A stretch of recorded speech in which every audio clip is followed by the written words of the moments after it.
Bonjour tout le monde, donc on se retrouve pour une nouvelle vidéo. Je suis invité par quelqu'un en Alsace. Je suis dans une gravière d'une, je sais pas, à peu près une quarantaine d'hectares. Et donc il n'est pas arrivé encore, donc je commence déjà à préparer un petit peu la vidéo. J'ai préparé toutes mes affaires, j'ai pas le droit de pêcher tant que ce monsieur n'est pas là.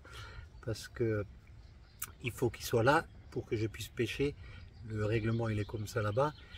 Il y a quelques poissons à faire. Après, je sais pas, il dit ça va jusqu'à 15-16 kilos. Donc on verra bien. Il y a plus gros apparemment, mais c'est techniquement, je pense que c'est très dur à pêcher. C'est une gravière qui fait 35 mètres de fond. J'ai essayé de sonder un peu pour voir là. Ça descend, ça descend, ça descend, ça descend, ça n'arrête plus. Donc on va privilégier de pêcher les bordures. La bordure de droite, la bordure de gauche pour cette partie de pêche. Mais tout d'abord, je vais évoquer 3 points avec vous qui me tiennent cher au cœur. Je vais organiser déjà un jeu concours pour tout le monde, hein. En fait, si vous voyez, vous pouvez faire un commentaire, vous allez répondre dans les commentaires. Donc le jeu concours, il consiste à trouver combien de kilos de bouillettes que je vais user pour ces 3 petites journées. Je dis bien 3 petites journées de pêche. On va pêcher le vendredi toute la journée, samedi toute la journée jusqu'au dimanche midi. On va arrêter, donc ça fait 2 jours et demi en gros.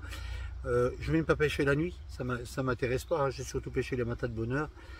Et puis la journée, mais bon, je pense il fait très chaud, il y a 29 degrés actuellement en Alsace. Donc je ne vais pas utiliser beaucoup d'appât. Alors ceux qui me trouvent le poids exact, je ne dis pas le grammage, s'il me dit 9 kg 200, c'est bon. 9 kg 270, non, c'est pas la peine. Au centime, au kilo et au 100 grammes, c'est tout, ça s'arrête là. Cette personne, je verrai dans les commentaires qui m'a donné le juste poids.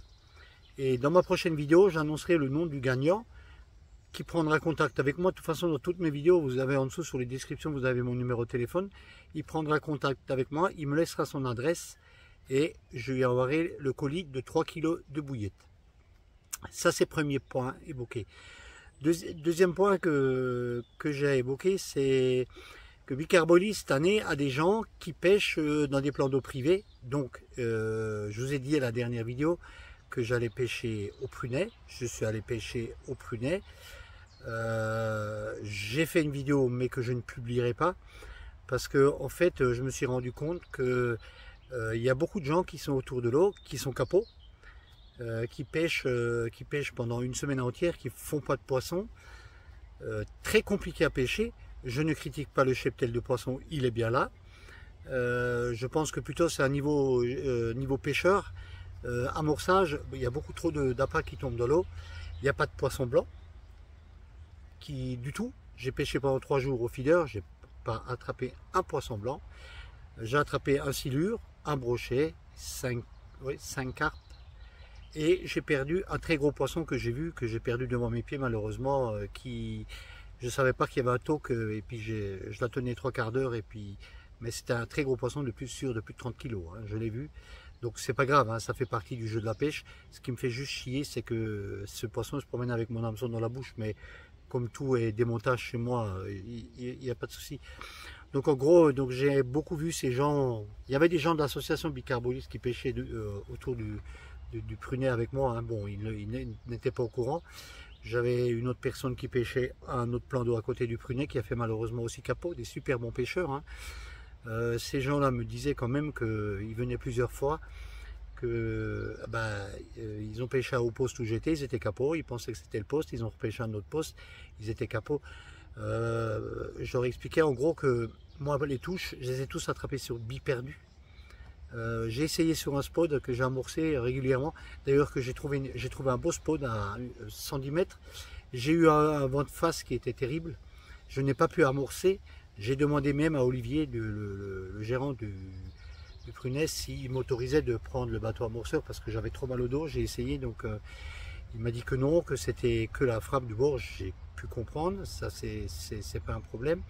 Donc j'ai des petits jeunes qui étaient du côté de Belfort d'Elle là-bas, qui étaient à côté de moi. Ils étaient là-bas 4, ils ont pêché.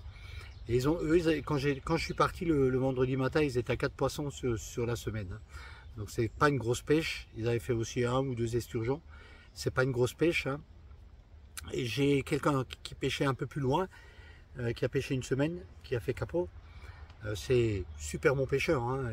Je remets pas les pêcheurs en compte. Seulement les carpes, tous les soirs, hein, il y avait une activité d'enfer, hein, les carpes elles sautaient, le poisson, le cheptel, je dis, il est bien là. Mais il y avait des gens qui pêchaient en fait, et plus que les autres amorçaient, plus qu'ils amorçaient. Donc je trouve ça totalement absurde en vis-à-vis des autres, de dire que moi je veux mettre plus que toi, en sachant qu'il n'y a déjà pas beaucoup de touches, que c'est très très compliqué à pêcher. Du fait qu'il n'y a pas de poisson blanc, ah ben, les carpes, elles pètent la forme, hein, elles mangent très bien, elles sont grasses comme des cochonnes. Ça, les poissons que j'ai attrapés, il n'y a pas de souci, hein. Le silure que j'ai attrapé faisait 1 mètre, je sais plus, il fallait la mesurer, hein. Enfin, il était presque aussi haut qu'il faisait 1m20 ou 1m30, je sais plus. Enfin, je crois 1m30 il faisait. Kiki qui nous a d'ailleurs accueillis là-bas, il a pris la mesure. Et c'est un poisson qui faisait, je sais plus comment, je me rappelle plus du poids exactement, je retiens pas les poids, hein, mais c'était un poisson qui était énorme, énorme. Il avait une panse aussi gros qu'un silure de 2 mètres, hein. C'était phénoménal, hein. Il n'était pas fin, il était rond, alors rond. Donc comme il n'y avait pas de blanchage, il devait se servir sur les spots amorcés, comme il y a de l'amorçage à volonté. Donc ce qui veut dire que les pêcheurs, les carpes, quand elles viennent sur les coups, elles mangent qu'un petit peu, et puis elles privilégient peut-être juste un petit peu l'état d'amorçage, et puis voilà, donc vous n'avez aucune chance d'en attraper. Donc j'ai retéléphoné à Olivier, je voulais un peu faire le point avec lui, je ne l'ai pas eu au téléphone, j'ai eu sa femme au téléphone, qui me disait qu'il me rappellerait, mais bon, il m'a pas rappelé, je pense qu'il ne veut pas entendre ce que j'avais envie de lui dire. En sachant que nous on est une association, donc je suis aussi là pour parler avec les carpistes, hein, pas que pour pêcher, vous montrer du poisson. On est là aussi pour un peu tout ce qui est environnement, et puis de voir un petit peu. Donc moi j'ai fait une étude sur son plan d'eau, hein. S'il regarde la vidéo, peut-être il saura. C'est où il alvine 5 tonnes de poisson blanc pour mettre une concurrence alimentaire. Ils ont alviné déjà, je crois, 130 carpes, qui m'a dit. Ça avait remis un peu de concurrence alimentaire, mais je pense que, c'est sûr que ça suffit pas vu ce qui tombe à l'eau. Ou sinon ils rajoutent 5 tonnes de carpes pour vraiment qu'il y a vraiment une concurrence alimentaire, que toute cette bouffe jetée à l'eau par ces carpistes qui jettent ça à tort et à travers avec les bombes, en veux-tu en voilà, des kilos et des kilos, et à ceux qui en mettent le plus, bouffent ça. Ou sinon il y a une troisième solution, c'est quand le carpiste il arrive, quand on leur donne justement son tapis de réception, les puisettes, les slings, au moment où ils arrivent, c'est 4 kg d'amorçage par jour par pêcheur, donc sur une semaine de 7 jours, c'est 28 kg, et ça s'arrête là. Et je pense que si ça peut être fait correctement, je pense qu'il y aura une concurrence alimentaire qui sera plus forte, et donc qui laissera plus de chances aux carpistes d'attraper un poisson. Parce que bon, après, voilà, il y en a un qui me disait, vous vous rendez compte, d'ailleurs j'ai dit, tu peux me dire je paye 400 €, presque 400 € pour venir pêcher, je fais 400 km pour venir, 400 km pour rentrer, j'ai le péage de l'autoroute, ma femme elle pète un plomb, elle dit pour 400 €, on prend un chalet, puis tu prends il avait 2 enfants, et on part toute la famille ensemble, hein. Donc voilà, c'est juste un peu au niveau de ces privés, pour un peu les alerter, qu'ils fassent le nécessaire pour aussi que les carpistes attrapent des poissons, hein. Moi, je connais un étang, l'étang des Gaulois, qui est à Saint-Léger-sur-Beuvray, hein. J'ai envoyé 2 équipes pêcher cette année. Ces 2 personnes, un était un bon pêcheur, l'autre était un pêcheur un peu moins bien. Même le pêcheur qui était un peu moins bien, il fait 13 poissons dans sa semaine de pêche, hein. Et il a fait des grosses poissons, l'autre il fait 19 poissons dans sa semaine de pêche. Donc c'est un plan d'eau qui est très très bien géré, il y a tout le temps du monde, il y a beaucoup d'Anglais, d'Hollandais, je crois des Allemands, que je connais bien. Donc ce monsieur, s'il va voir la vidéo, il va voir que je parle de son plan d'eau, il va peut-être me reconnaître ou pas, mais il a un cheptel de carpe qui est là pour faire une concurrence alimentaire avec une blanchaille qui aide à bouffer tous ces appâts qui sont jetés à l'eau. Voilà, donc il y a des autres personnes de Bicarbonise qui essayent plusieurs plans d'eau, vous ne saurez pas lesquels bien sûr, hein. Ils réservent comme un citoyen lambda normal, hein, et puis il vient pêcher, et puis après on tire les conclusions, hein. Moi je mettrai des notes quand même à tous ces plans d'eau, puis en sachant qu'on est énormément maintenant d'abonnés j'ai énormément d'abonnés dans mon association, Donc je suis là aussi pour conseiller les gens, de dire où ils doivent aller pêcher et où ils ne doivent pas aller pêcher. Parce que ces plans d'eau privés, au bout d'un moment, ceux-là qui ne font pas le nécessaire, je pense qu'ils n'auront plus personne. D'ailleurs, j'étais surpris au Prunet qu'on n'était que 6 ou 7 ou 8 à pêcher sur une semaine où ça devrait être complet avec des poissons de 30 kilos que je ne discute pas, qui sont bien là. Hein. Un cheptel, vraiment un beau cheptel, des sauts le soir. Madame qui était avec moi n'a jamais vu ça, autant de carpes qui sautaient, une activité. Les carpes qui avaient frayé, c'est sûr, une température de l'eau quand je suis arrivé à 21,2, quand je suis reparti à 22,3. Donc on va pas me raconter que les carpes n'ont pas frayé, hein, je prends la température au fond de l'eau en plus, hein. Donc c'est pas en surface. Donc c'est des poissons qui avaient frayé. Donc en plus on était sur la lune montante vers la pleine lune. On était vraiment sur le dernier quartier de la pleine lune, donc ça aurait dû donner une pêche faramineuse. Voilà sur ce deuxième point. Donc là je vais vous évoquer le troisième point, c'est la stratégie que je vais adopter pour ma pêche ici en cette gravière. Les èches que je vais mettre après. Donc je vais pas commencer encore, hein. J'ai posé les cannes sur le rod-pot. Donc je vais amorcer avec mes fameuses bouillettes. Alors c'est les restes que j'ai. Il y a du maïs doux et de la douceur d'Afrique. J'ai de la petite aussi, hein. J'ai de la 15 mm. Donc je vais amorcer avec ça. Voilà, elle est là dans le seau. Bon, je vais démarrer tout doucement, déjà voir comment que ça va mordre, hein. Je vais pas mettre beaucoup, hein. Je vais y aller en petit. Il me disait qu'il y avait un petit cheptel, donc je sais pas combien de poissons on va faire. Enfin, le but c'est de prendre au moins 2-3 poissons sur ces quelques jours, c'est d'essayer un petit peu de voir. Donc en èche, j'ai préparé 3 èches différentes. Alors cette fois-ci, c'est encore une fois la pomme de terre avec 2 petits carrés, mais là je lui ai introduit un petit morceau de mousse orange jaune à l'intérieur pour essayer de voir, d'équilibrer un peu plus, en sachant que j'ai mon olivette toujours au cul de l'hameçon, donc ça va pas monter plus, mais pour voir si ça peut déclencher une touche. L'autre fois, vous vous souvenez, dans la dernière vidéo que je vous ai montré, j'ai pêché avec juste un petit maïs, hein. J'ai fait 4 poissons, hein. Ça a marché aussi, hein. Donc ça c'est ma première èche, je vais pêcher avec 3 cannes. Deuxième èche, c'est toujours mes petites bouillettes que je roule moi-même à la main. D'ailleurs celle-là elle est bien ronde. Avec un petit maïs que je vais mettre après. Toujours sur le fil dentaire. Et la troisième èche, on va partir sur du jaune avec petit maïs jaune. Donc voilà, on va pêcher avec ces èches-là. On va voir un petit peu si ça peut faire un poisson, hein. On est aussi dans une période qui est un peu compliquée. Bon, les carpes elles ont frayé partout, hein, c'est sûr, hein. Même si le printemps était délicat à un peu arriver, mais là j'ai repris la température de l'eau. Alors là c'est pas la même musique, hein. J'ai pris la température de l'eau, elle fait 23 degrés dans 2 mètres d'eau, et j'ai pris la température de l'eau dans 17 mètres d'eau et elle fait que 13 degrés. Donc il y a pour le moment il y a une sacrée différence, hein, parce que vu que c'est très profond, hein. Mais moi, vous voyez, je dis pas, j'ai passé mon bateau, là, la sonde, elle a marqué tant et tant de degrés. En fait, cette température, c'est une température en surface, hein. C'est pas une température une température de l'eau, c'est au fond de l'eau. Combien l'eau est là. Sur la distance que vous pêchez, vous prenez la température de l'eau et vous savez dans quelle température de l'eau vous avez. C'est tout. Après, s'il y a que des fonds de 3-4 mètres de fond, la température, les eaux sont brassées. S'il y a un peu de vent, là, on a un vent du nord qui souffle, hein. Donc sur un plan d'eau de 2-3 mètres de profondeur, l'eau elle est brassée et en fait la nuit et la journée ça fait la compensation, hein. C'est tout, hein. Donc j'attends ce cher monsieur qu'il arrive et puis on verra, je vais vous le présenter et puis déjà je suis content qu'il m'ait invité. Je suis obligé d'attendre, comme je vous ai dit, qu'il soit là pour pêcher. Donc je respecte à la lettre le règlement, hein. Ce qu'il faut, hein, c'est le règlement. Et ce que je dis encore aux carpistes, hein, c'est ne balancez pas, vous pouvez amorcer si vous avez des touches, c'est ce que je fais, des rappels en arrivant, mais si au bout de 24 heures vous n'avez pas de touche, ça ne sert à rien, hein, de mettre des tonnes et des tonnes dans l'eau, hein, et à celui qui en mettra le plus, hein. Moi je travaille que sur la bouillette, je fais 4 amorçages au début, hein. C'est un amorçage sur 4 cannes qui est de 2 kg, et après des petits rappels, et s'il n'y a pas de touche, j'arrête. Ça veut dire que le poisson n'est pas venu, le poisson n'est pas là. Donc c'est pas la peine de continuer à se bomber, à se bomber, à se bomber, à se bomber, hein. Ça sert à rien du tout, hein.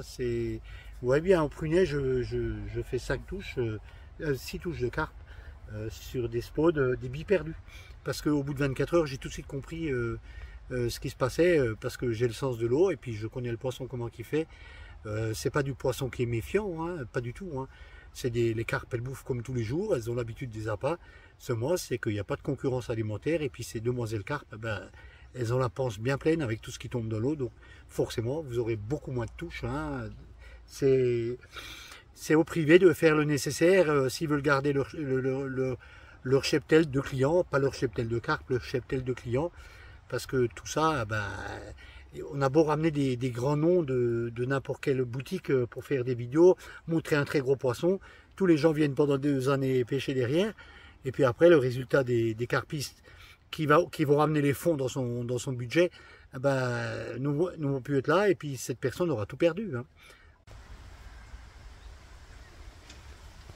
Et voilà, je sais pas ce que c'est. Je les ai nourris un petit peu, ça fait partie de la pêche. Ces animaux qui viennent manger sous les affaires de pêche, ça fait énormément plaisir. Ça fait partie du contexte du pêche à la carpe. Ça fait partie de la nature. Elles vont rentrer bientôt dans mon bibi, mais c'est pas grave, elles peuvent venir. Hein.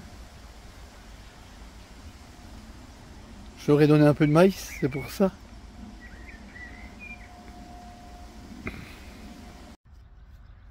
Voilà cette belle petite miroir. J'en ai pris des plus petites encore. Mais je pensais que je vais vous en montrer quand même une. Ah, je me fatigue pas, hein, c'est pas lourd du tout. Hein. Petit poisson, mais ça fait rien, c'est un poisson. Hein. Prise à la petite bouillette. On va la remettre à l'eau. Voilà Guillaume avec ce premier poisson. Magnifique commune. On va repasser à la remettre à l'eau. On va la peser. Et voilà Guillaume avec ce beau poisson. Donc je vous montre comment on hydrate une carpe. C'est comme ça. Voilà, vous avez vu. Elle est fraîche. Il m'a bien. Et voilà Guillaume, maintenant il sait comment hydrater les carpes. Je lui ai montré tout à l'heure. Un très beau poisson, un miroir, un combat. Elle tire énormément. Mais c'est normal, on est en Alsace, elle mange de la choucroute. Donc elle sont en pleine forme. Choucroute et bière. Choucroute et bière. Hop là, remets ça à l'eau.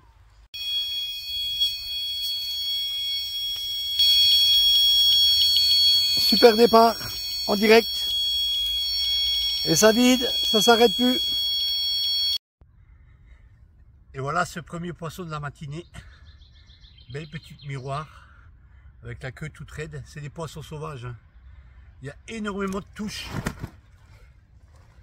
Je vais vous la remontrer encore une fois. Elle a une belle couleur. C'est vraiment un beau poisson, bien orange.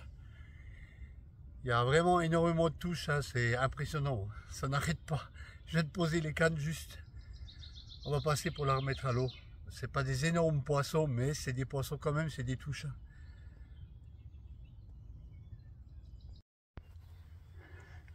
Encore cette belle miroir avec une belle dorsale que Guillaume a attrapée. Oh, on en a marre, hein. On est fatigué à force de prendre 50 poissons par jour, on n'en peut plus. Hein.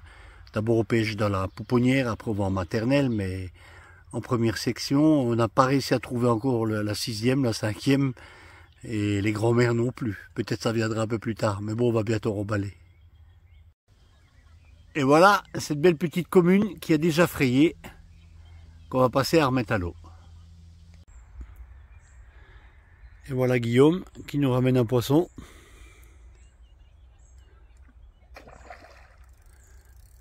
On pêche dans la pouponnière.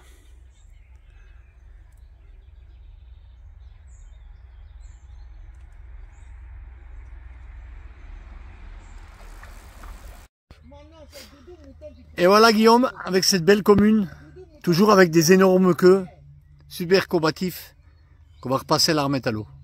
Très beau poisson. Les copains sont revenus et ils font le nettoyage du printemps. Ils ont été servir dans le seau à bouillette. C'est coquin. Mais ça fait rien. Ça fait partie de la pêche. Ils m'aiment bien parce qu'ils sont tout le temps avec moi. Un départ en direct. Et elle y va. Elle pompe tout le fil du moulinet. Et voilà cette belle petite commune qu'on va passer remettre à l'eau. Peut-être elle va aller toute seule à l'eau directement. Eh oui. Vous avez vu les queues. Ça c'est de la queue. Allez ma cocotte. Dans une belle eau turquoise comme ça. Elle sait qu'elle a relâché. On va passer à la remettre à l'eau. Cette belle commune qui deviendra, je pense, je la pense, un peu plus grosse. Je fais un bisou. Voilà. Allez ma cocotte.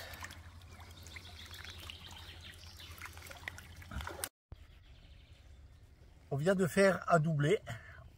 Deux belles carpes en même temps. Vraiment, celle-là qui est un peu plus grosse. Ça fait plaisir, je pense que c'est la plus grosse de la section de pêche. Un poisson qui doit faire 11-12 kg, pas plus. Mais ça fait rien. On a fait énormément de carpes. Ça n'arrête pas. Donc voilà, on va passer ça à remettre à l'eau. Pour le jeu concours, Guillaume, c'est exactement le poids de ce que j'ai amorcé pendant ces 2 jours de pêche. Il a vu, il a pu constater ce que j'ai mis dans l'eau. Je parle en bouillette, uniquement que en bouillette. Et c'est une réponse par personne, hein. C'est pas 36 000 réponses, je prendrai qu'une réponse en compte. Comme je vous ai dit, vous allez dans les commentaires et vous marquez le poids. Et celui qui me donnera le poids juste dans la prochaine vidéo, je lui annoncerai qu'il a gagné. De toute façon, sur toutes mes vidéos, si vous allez sur la description de la vidéo, vous trouvez mon numéro de téléphone. Vous pouvez juste m'appeler si vous voulez vous adhérer à l'association. Je vous envoie ça par courrier, une adhération.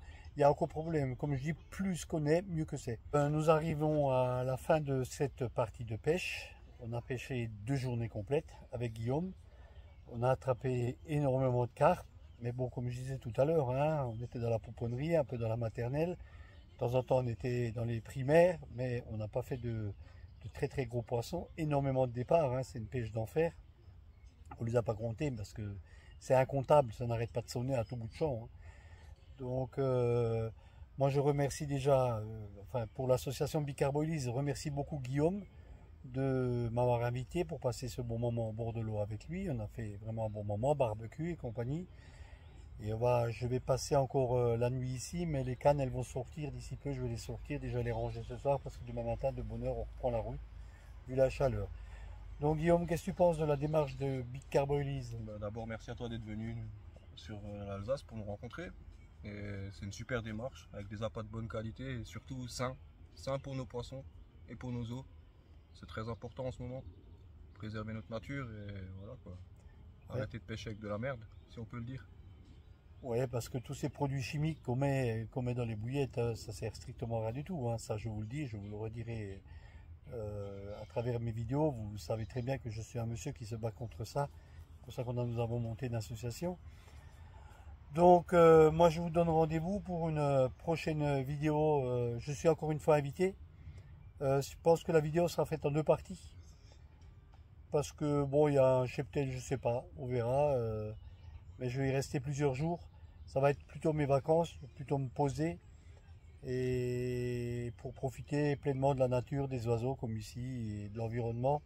Peut-être même pas de pêcher tous les jours. Donc voilà, donc je vous donne rendez-vous pour une prochaine vidéo qui sera d'ici à peu près 3 semaines dès mon retour que je publierai. N'hésitez pas à vous abonner à la chaîne Bicarboilise et surtout mettez des pouces, ça fait énormément plaisir. Et comme ça, des vrais pouces. Un grand pouce. À bientôt. pas. Ciao. Salut.